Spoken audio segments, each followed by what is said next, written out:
I think that this is the roughest 4-0 start that I can remember in a long time. But each week, the Chiefs find a way to win. And I can say that it is a complete team win.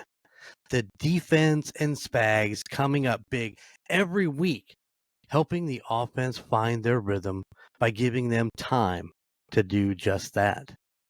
That's right, the defense is killing it this season so far.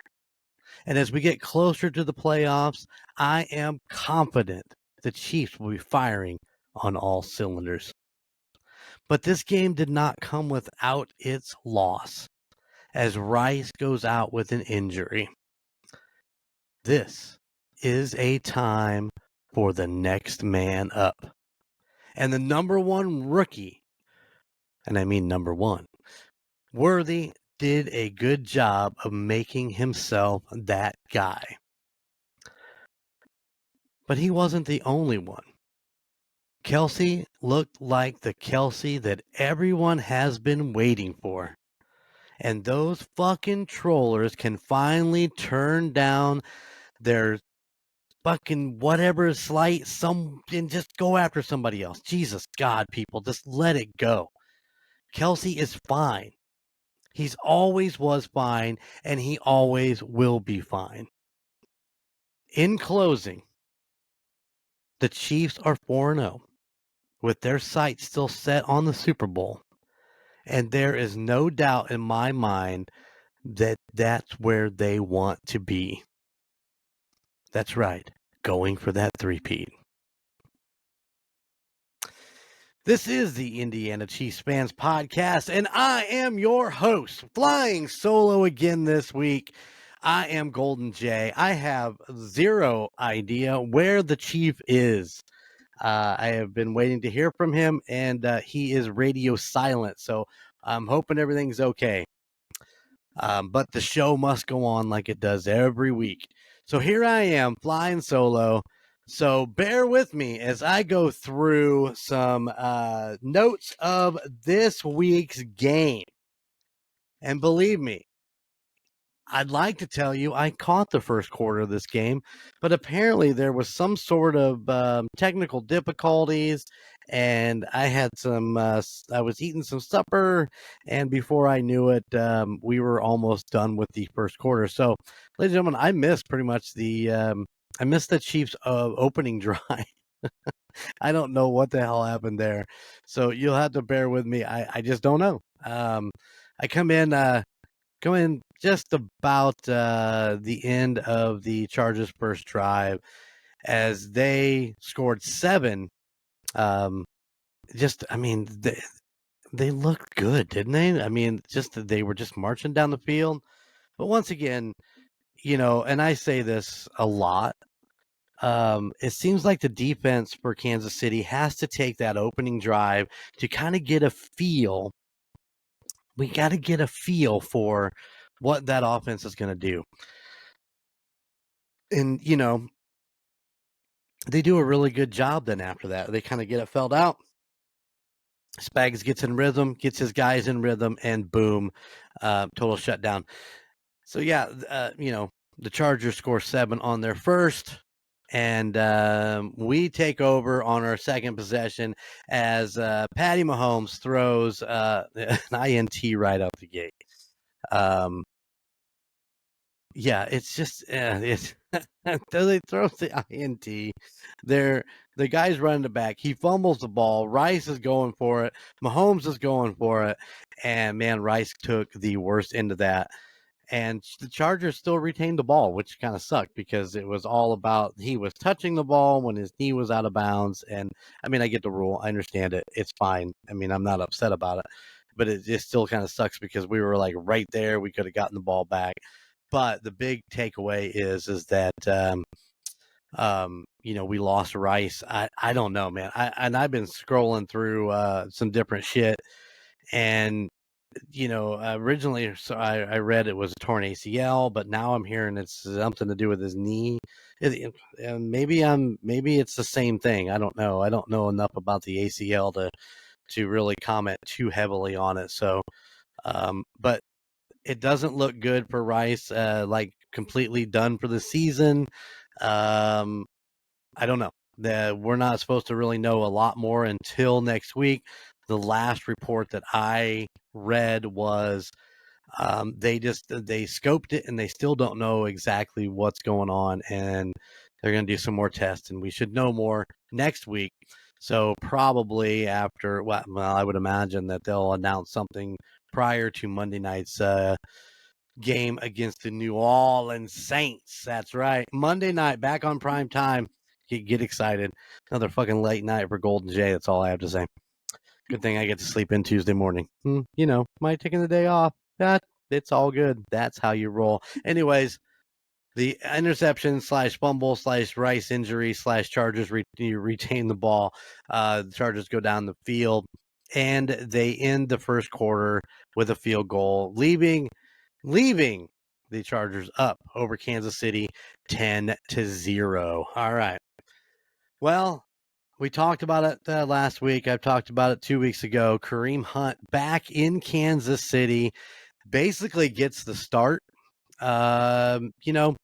It's pretty amazing. He can walk in, spend a week on the practice squad, come in, spend a week on the regular team as he got moved up, and come in and actually have the day that he did. Let me run that real quick. Let me make sure I got I want Kareem's stats. 14 carries for 69 yards with as long as being 10. I mean, even P. Ryan only had the longest was 4. Carson Steele, the longest was 3. And I'm gonna talk about this. Let's just do it.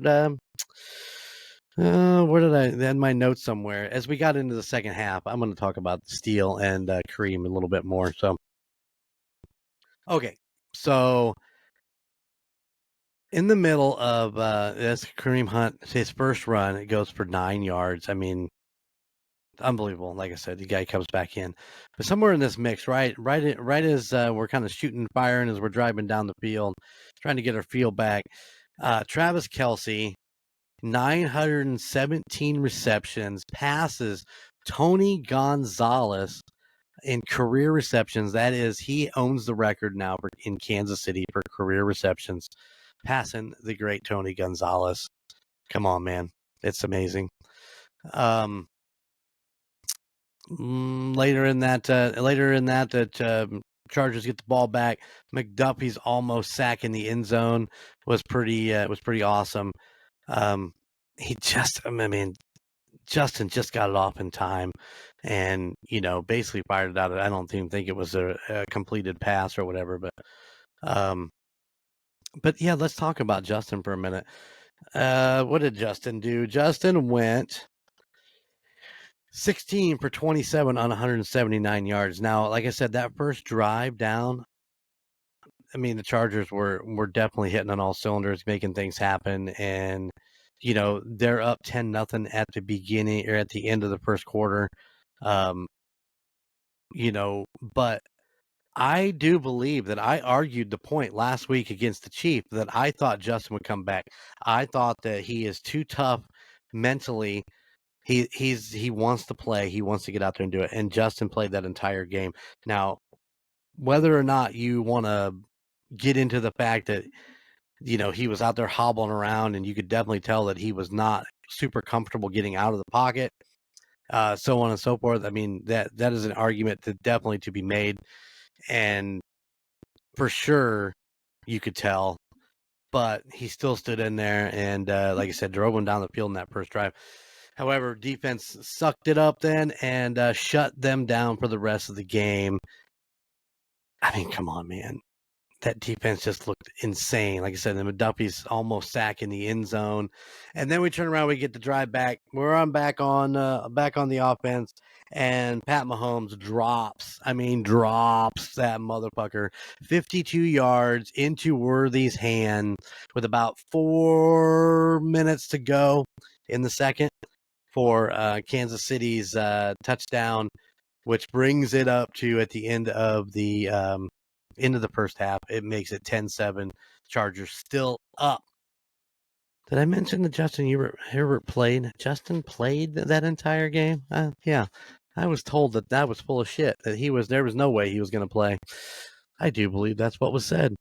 The halftime show, there was no halftime show. Just me jumping around thinking, we're going to come back. We're coming back. Watch out. You know, that's what we do. Start the first quarter. Chargers get the ball, drive down the field, take a field goal attempt, which was no good. Hey, you can't have a Bucker on every team. You know what I'm saying? But yeah, here's where I have in my notes. I want to talk about this Hunt thing. So I'm watching Hunt, and Hunt is on the field majority of the time, and I'm thinking to myself, I'm like, I don't understand why we're not doing a 1-2 punch. I mean, Carson Steele has that. What am I trying to say? He has that Isaiah Pacheco punch to him. You send him up the middle. He was getting last week. He had great yardage. He had a career day last week. I know they ran the ball a little bit more than they normally would, but he was punching it through. He was having a really good game. And it's like we got Kareem was like, okay, Carson, you can just sit on the bench. And I was dumbfounded by this, why we're not using both of these running backs in this situation. And so I'm sitting there and I'm watching and I'm thinking this. I even wrote it in my notes. And like, good to see Hunt back, but why not Steele too? So, and then there was a play. And Pat's in shotgun, and Carson Steele is actually on the field. He is the back. He's behind him. And while Pat is trying to adjust his offense, Carson Steele runs up and like taps him on the shoulder and says something. And Pat just told him basically on the field, just get back to your spot. Get back to your spot. And of course, by all of this time, play clock was running out and Pat had to take a timeout. And I was like, well, that was just really weird. I don't know that I understood what he was working towards there. So I kind of chill out, and I think it was one or two plays later, Steele comes out of the backfield, a little short out route, and he looked like a complete high school player in that play. It's like he wasn't on the same page as Pat. He turned and then he slipped and fell. And I went, I think maybe now I know why we leaned hard on Kareem Hunt for this particular game. I don't think, I think last week it was Steele is the guy that we have. We're going to punch it up the middle because that's what he does. We're not going to ask him to do anything else. And this week it's like, hey, let's get him out there. Let's get him a little bit of playing time. And the couple times that I did see him out there on the field, it just seemed like to me that he just was not on the same page as Mahomes. And, I get it. I mean, if anybody ever listened to Edelman's, I can't remember if it was on his podcast or I don't remember exactly where it was, but he talked about how long it took for him to build the relationship with Tom Brady and for Tom Brady to trust him. And, Tom was one of those guys that he was very adamant about, this is what I want and this is what you're going to give me. And it took a while for those. I mean, it wasn't just Edelman. I mean, it was Welker, it was, Moss, it was all of them. It took a while for them to kind of build that trust with Brady.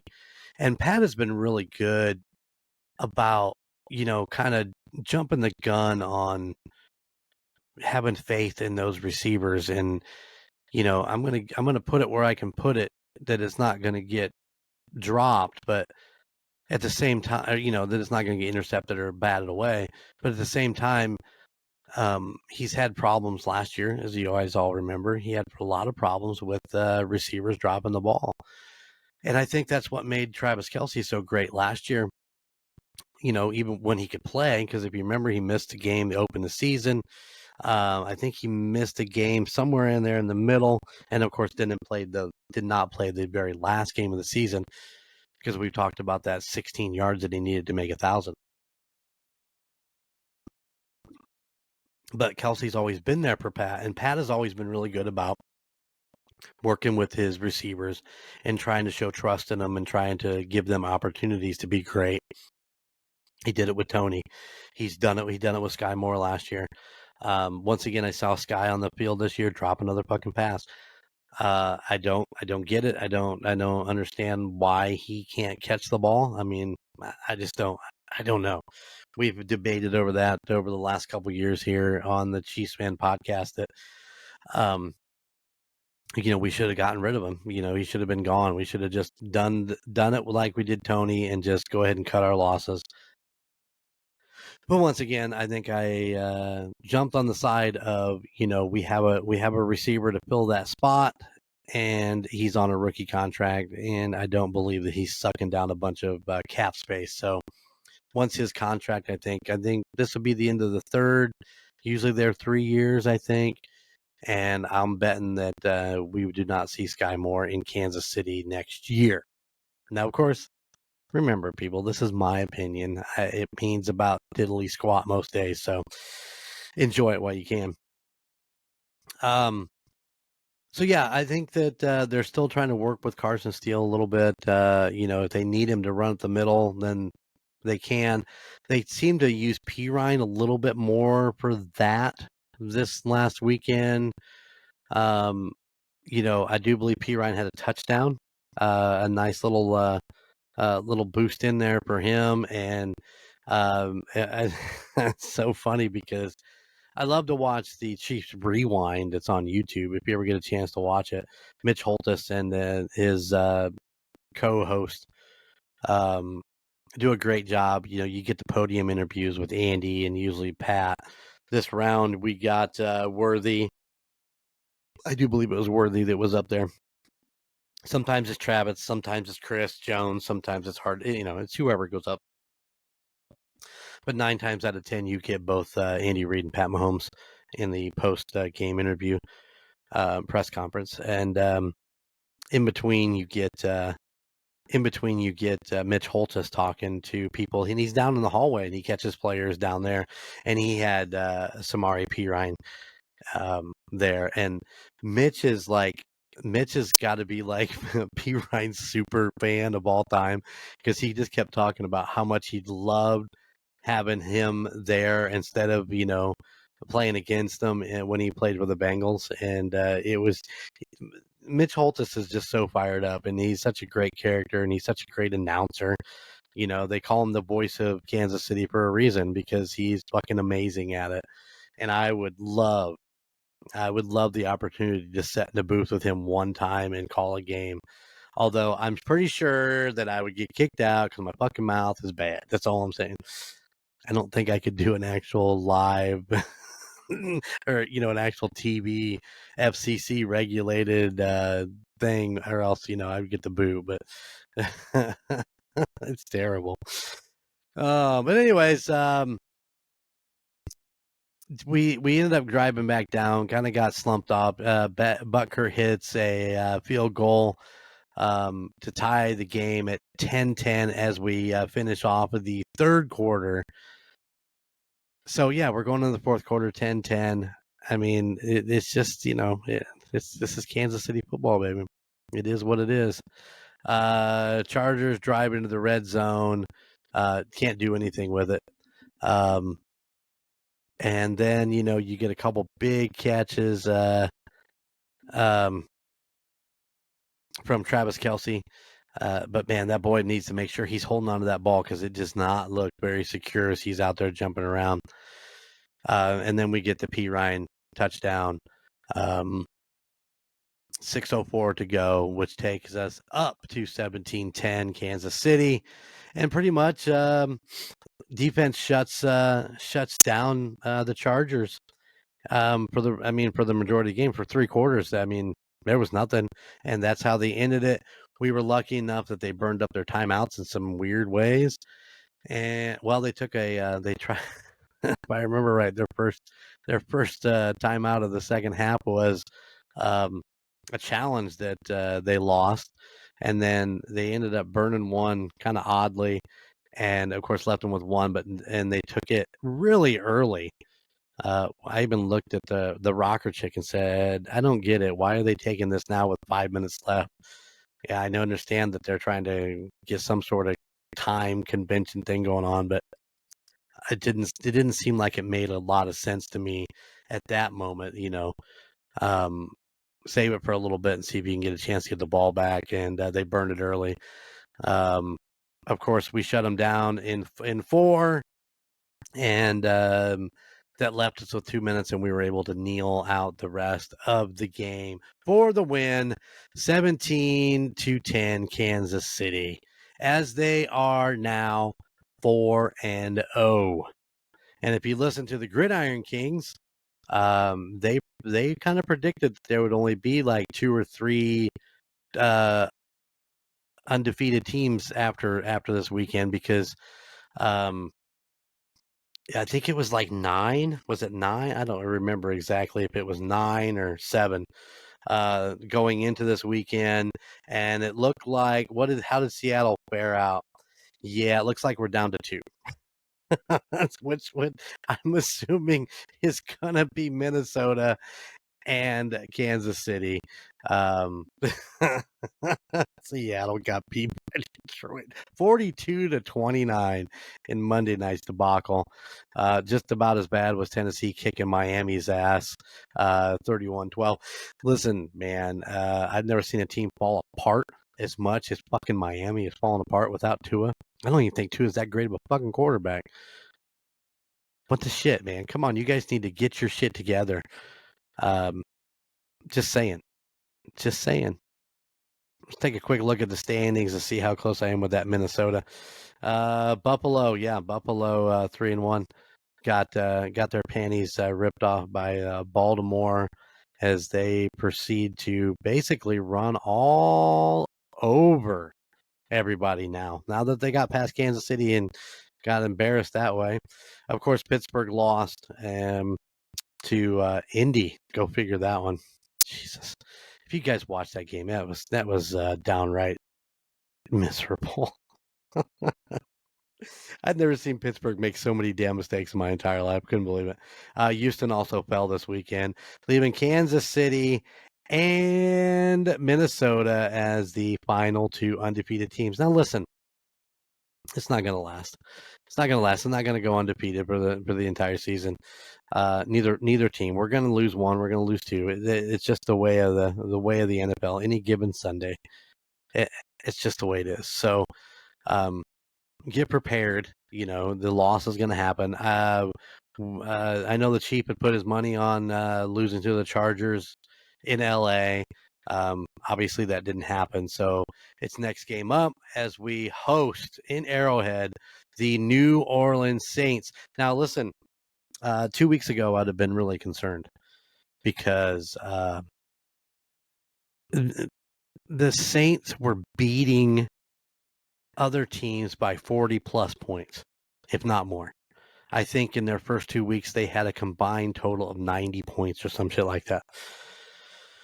And, Kamara just ripping it up on the ground, and, he couldn't be stopped. And here we are now. New Orleans has dropped 1 or 2, have they not? Yes, they are sitting at 2-2. Not really doing that well. Let's see if I can find just anything. Well, I just need some stats, and I just don't have them right in front of me. But their last couple games, they've lost. I think they won the first 2, lost the first. Yeah, here we go. They lost to the Eagles 15-12, and they lost to the Falcons 26-24. And once again, that Falcons team starting to put it together. They beat the Panthers. Come on, we all know that's a dumpster fire of the fucking NFL.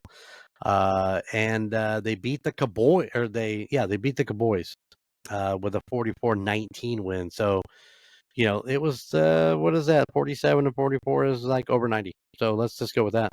So it was like a combined of 90 points that they won. But here the last couple weeks, we got a 12 and a 24. They're not looking like the same team that they were in the first couple weeks.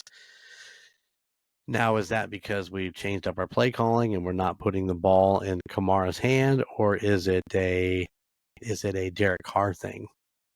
I don't know. But coming into the upcoming Monday night prime time, baby, prime time game, Kansas City hosting the Saints. I mean, we're going to have to put up better than 17, I think. But our defense is not going to let Kamara run all over them.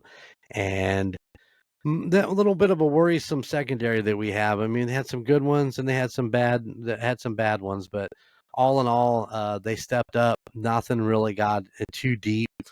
What do we got receiving? Their longest in receiving was to McContley for a 37-yard pass. Palmer had one at 26. And Dissel had a 22. So, I mean, yeah, it's their longest 37. So they're not burning us, in the secondary too bad. Like I said, there was a couple times, man, but those guys are coming to play. They're stepping up, and Spags has got them definitely in playing mode. Justin Herbert did go. Did I mention this? 16 for 27 for 179 yards. Ooh, that hurts a little bit. But he did not have any INTs, so good for him. He only had an average of 6.6 yards a throw. Whereas Sir Patrick had, I did say 19 for 29, 245 with an average of 8.4. That bomb to Worthy, at what was it, at 54 yards. Yeah, that really bumped his average up a lot. But to be fair, it wasn't there wasn't yak yards after that because he caught that motherfucker in the end zone for the touchdown. Yeah, insane. So there you go. Kansas City taking it to the Chargers in LA, or as I like to call it, Arrowhead West. And not a major surprise. I wasn't over anxious at this. It was kind of I mean, it's Kansas City, man. They play like shit in the first half and come back and whoop your ass in the second. So there you go. Yes, there you have it. That is the game. Now, what's the takeaway? Our offense needs to play better. Pat needs to get a better grip on what's going on. He needs to stop shoving that ball in there. I keep repeating this over and over again every week. Stop trying to shove the ball into places that doesn't need to go. You're making bad throws, Pat. You're better than that. We all know you are. Everybody knows you're better than that. And I don't understand why we're doing what we're doing. So it is what it is. I mean, we're going to get a grip on it. Pat knows he needs to play better. Boom. Let's take it to the house. 3-peat. Or as the lady I met in a hotel in Crawfordsville, not that kind of way. I was out getting ice a few weeks ago. I was in Crawfordsville, Indiana, doing a little hiking and walking around, and I went down to get some ice. And of course, I'm always wearing my KC shirt most everywhere I go. If it ain't that, it's United States Paranormal. It's one of the two. And this lady I passed, her and her husband walking down the hall, she looked at me. She's like, "Go Chiefs!" And I said, "Go Chiefs! How about that 3-peat?" And she stopped me. She goes, "Hey, how about that Chiefs Pete?" She goes, "That's coming from a St. Louis girl." And I'm like, "Hell yeah, I'm going to steal that." Now, of course, I've heard it several times in different podcasts or even some of the reels and different shit that's going on out there when people talking about the Chiefs. And I just got a kick out of it, though. That was the first place I heard it was from that girl in a fucking hotel room in Crawfordsville, Indiana. All right. Do you want to take care of just one quick little piece of business that don't mean jack shit to anything about the Chiefs? But man, I'm a little brokenhearted. Drake Hogelston. I always pronounce his name horrific. You might remember him as John Black from Days of Our Lives. Long career there on that soap opera. Not that I'm a big soap opera guy. I was when I was really younger. I mean, it was like, oh, Days of Our Lives. You're gonna see what Bo and what's her name? I forgot her fucking name. So it shows you how long I watched it. How long it's been since I watched the damn thing. But Drake passed away a couple days ago, or today, 2 days ago, from pancreatic cancer. I know what you're thinking is like, well, that's really an odd thing to be brokenhearted about. Well, ladies and gentlemen, Drake was actually from Fort Wayne, Indiana. Spent some time and doing some theater there. Grew up there before going off and landing this job. And about 29 years ago, I know, right? 29 years ago, I got to meet him by freak chance at the Fort Wayne Children's Zoo. Now, if you've never been to the Fort Wayne Children's Zoo, it's an amazing zoo, especially for a town that's not, it's not a Chicago, it's not an Indianapolis, it's not a St. Louis or San Diego. Those zoos are all renowned and well known. This is, in my opinion, hands down 10 times a better zoo than any of those. I would go to Fort Wayne over Indianapolis Zoo any day of the week. It's well maintained. Their animals are amazing, and it's just great. But I was in there a couple days after Chico Noise was born. We were just wandering around doing our thing, and we just happened to be in one section and realized that Drake was there with his family. And we're trying not, it's during the day, it's during the week, it's during the weekday, so there's hardly anybody at the zoo because it's still relatively early, and that's probably why he's there with his kids and family. But we just were standing there, and we saw him come back around, and my mom just looked at him with this big smile and said, "Would you mind?" And he's like, "Absolutely not." And he stepped up and posed for pictures, and blessed Gunner's head. He's 3 or 4 days old. Touched him, and we always said it said he was blessing him, and he was just super super nice guy. And I get it. We're at a place that's a public place that, he's with his family. He's not going to be a dick. And there wasn't a lot of people there, so I mean, it didn't really mean much to stop for a second and take a couple pictures. But as we went back down what were we in, the Australian now? No, we were in the African safari area. And we walked back down, and as we come out there, Drake had actually been cornered by some female fans who happened to be there that day. And of course, they were talking all about the show. And I look over and I see his wife and 2 girls sitting over on the concrete barrier, just kind of watching. So we did what any other good fan should do, and we went over and sat with his wife and daughters and visited with her, and tried to give her something to do besides sit there and stare at these people, just hogging up her husband's time. But Drake was a Fort Wayne native, and you could tell that he still loved to be back in the community, because who else, comes back and goes to the zoo in their hometown. I thought it was amazing. So, man, I'm brokenhearted that he passed away, and I wish the best for him and his family, or for his family. I'm sorry, and hopefully they can. I don't even know, man. It just sucks. But anyway, all right. One last thing before I get out of here. Are you ready? Oh yeah, we got to do it. We got to do it. Where are they now? All right. See if you can guess who this is. This American former professional football player, who was an offensive guard in the National Football League for 14 seasons, played his college football for the Nebraska Cornhuskers. Oh, yeah, Nebraska. Of course, earning consecutive All-American honors and winning the Outland Trophy. He played his entire 14-year professional career with the Chiefs and never missed a game.